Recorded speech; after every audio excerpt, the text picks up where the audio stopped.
So how did we start TerraTiles, or how did we think of the TerraTiles idea? Well, there were a couple of different lines of thought that kind of came together in order to create TerraTiles. And I suppose the main genesis of the idea in my mind was that I was in college. I was an undergrad at the time, and there was a gaming store. It was kind of an old school type gaming store that was on my way from my grandparents. I was living with my grandparents when I was an undergrad, from the grandparents to the university, and I would frequently stop at that gaming store most of the time on my, if it was on my way home, not going there early in the morning, but on my way home, I would stop at that gaming store. Like I said, it was a rather old school kind of gaming store. There were a lot of old school kind of war gamers in that store. And they were getting ready to play Johnny Reb. That's a Civil War game. And, we should also look at war games on the morning grind. I'd love to look at Johnny Reb some. I've got that someplace. But I remember they were getting ready to play this Civil War game called Johnny Reb, and they were creating a whole terrain system for them to play Johnny Reb on. And Johnny Reb uses small miniatures, like it may be miniature agnostic, like 10 millimeter or 15 millimeter or something like that, but they're small. And so they were using the GHQ hexes. Am I saying that right? Let me make sure that I'm saying that right. GHQ terrain hexes. Yes, GHQ, from GHQ Models. They had a bunch of those styrofoam hexes, and they were making this really incredible modular terrain system. But the tiles are very small. They were hexagons, but they were very small. But that was okay because the miniatures were very small. And so it would also take hundreds of these hexagons that had multiple terrain levels. If you look up the GHQ terrain system with hexagons, you'll see the system and what you can do with all of them.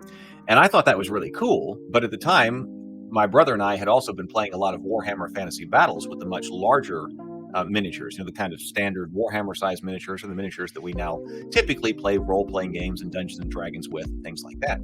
And so I thought that this was a really cool thing that they were building, but that it would be really neat to be able to build out a whole board like this that was much larger. Now, it was larger because they covered an entire table. They still covered an entire table, but they did it with hundreds of hexes because it was so small. But I said, we really need to do this, but at a technically smaller scale. I teach geography, so what side the direction goes, but which way the scale goes. But much larger hexagons for our larger miniatures. And I tried for a long time at that point to create, or I made a large push toward creating hand-cut large styrofoam hexagons so that I could create a modular battlefield that was large for D&D or Warhammer Fantasy Battles. But cutting perfect hexagons, very challenging. So I gave up on it. You could buy from GHQ the small ones, but I didn't want the small ones for Warhammer Fantasy Battles or wargaming or fantasy gaming. And so I gave up on that project, and I thought, well, maybe someday there's be some other way to do this.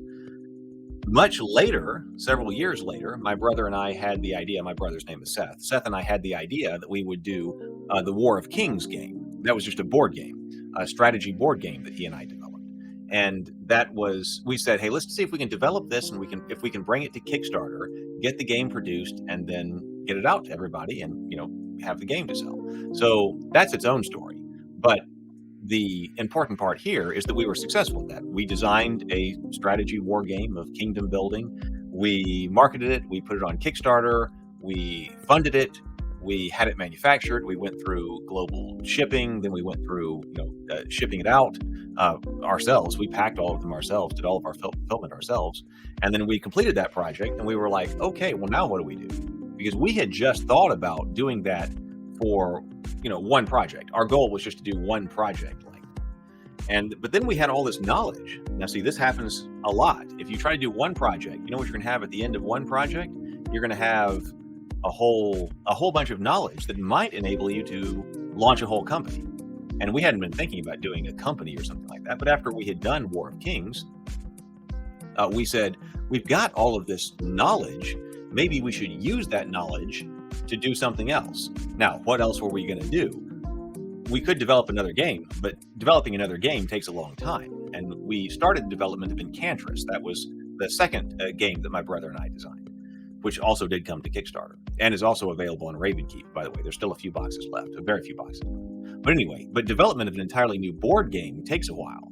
So we were like, no, wait a minute, is there anything else that we can make that we might be able to produce faster rather than having to develop a whole new board game and then go through play testing and development and all of that? So we could be going through that, but is there some other product that we could make? And I said, yes, I remembered my experience at that old school gaming store. And I said, you know what? I've got this idea. What we really need to do, because he and I played Warhammer, like we were saying, we should create a terrain system. We just need big terrain hexes that can be manufactured. So they're all perfectly, the same size and all fit together. We'll have them manufactured. We should create a terrain system for our table and our Warhammer Fantasy battle games. And we would be able to do that without going through rules development. We got to do art, we got to get more art done. But we wouldn't have to go through rules development. We could be doing our Enchantress rules development while we're doing something else. So that's basically what we did. Seth was like, that sounds like a good idea to me. Let's develop TerraTiles. And so we started while we were playtesting Enchantress and starting the development of Enchantress, not quite playtesting yet, but starting that development. We dove in and created TerraTiles. And we brought the first set of TerraTiles to Kickstarter and it funded, and then we did another set. And ultimately, he and I did 3 sets.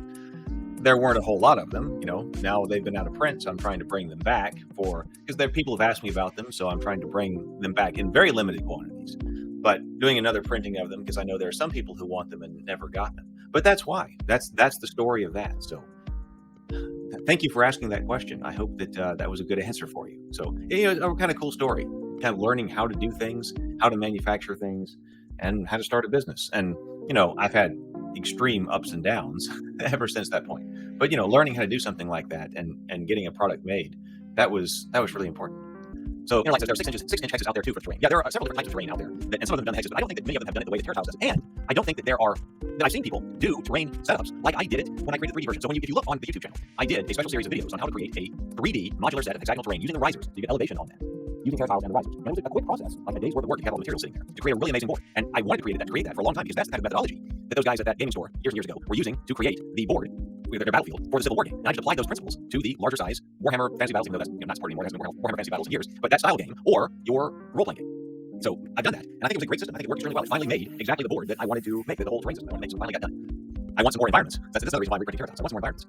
But it was a great system. It's easy. I like things that are easy, that you can spend some time on, that you can enjoy making, but that on the whole are easy, so you can spend something like an afternoon on something, get it done, have something nice, get it accomplished. You're not struggling with for months and months because like the deal, they were flocking individual hexagons and like that. I mean, it took them weeks and weeks and months to create all of those hexagons. They look beautiful for the drawing record. They look amazing. But my thinking, especially today, is that 12 times value, come up with something we could have that pushes, that gets us the terrain system we want without all the hassle. That was it.